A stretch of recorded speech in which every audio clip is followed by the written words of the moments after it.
आप सबको जय मसीह की। इस सुबह के समय हम एक वचन अध्ययन करेंगे जो दूसरे कुरिन्थियों की पत्री 8वें अध्याय के 11वें वचन से है।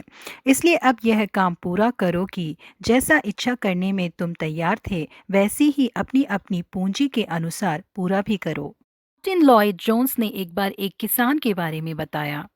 किसान ने जाके अपने परिवार से कहा कि ये खुशी की बात है कि हमारी गाय ने 2 बच्चे दिए हैं, जिसमें से एक सफेद रंग का है और दूसरा गेहुए रंग का।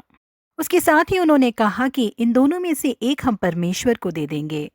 उनके ऐसा कहते ही परिवार वाले पूछने लगे कि आप परमेश्वर को कौन से रंग का बछड़ा देने वाले हैं, गेहुए रंग का या सफेद रंग का? जिसके लिए किसान ने कहा कि ये दोनों बछड़ों को बड़ा होने दो एक ही समान। जब सही समय आएगा मैं बताऊंगा कि कौन सा बछड़ा इनमें से परमेश्वर का है। इन दोनों के बड़े होने के बाद जो परमेश्वर का है उसे बेचकर परमेश्वर को दे देंगे और जो हमारा है उस बछड़े को बेचकर हम अपने लिए रख लेंगे।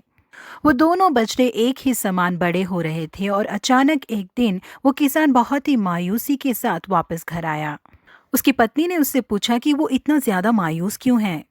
उस किसान ने कहा परमेश्वर का बछड़ा मर गया। जिसके लिए उसकी पत्नी ने पूछा कि आपने तो निर्णय ही नहीं किया था कि उन दोनों में से कौन सा परमेश्वर का है।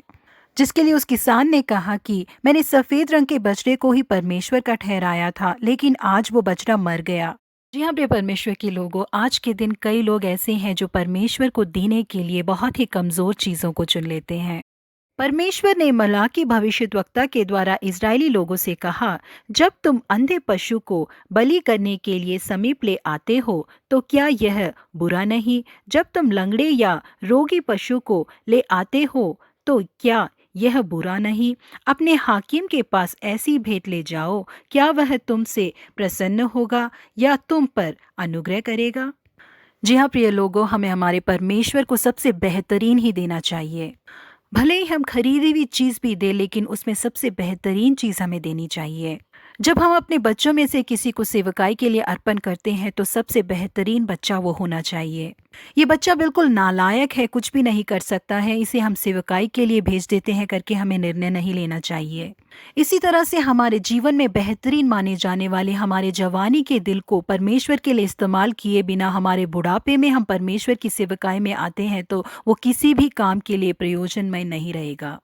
इसीलिए अपने जीवन को हम अपनी जवानी के दिनों में ही परमेश्वर के लिए अर्पण कर दें, क्योंकि उसी से परमेश्वर भी प्रसन्न होते हैं। इसीलिए बेहतरीन चीजों को परमेश्वर को अर्पण करें, तभी वो बेहतरीन आशीषों से हमें नवाजेंगे। प्रभु आप सबों को आशीषित करे। Have a blessed day.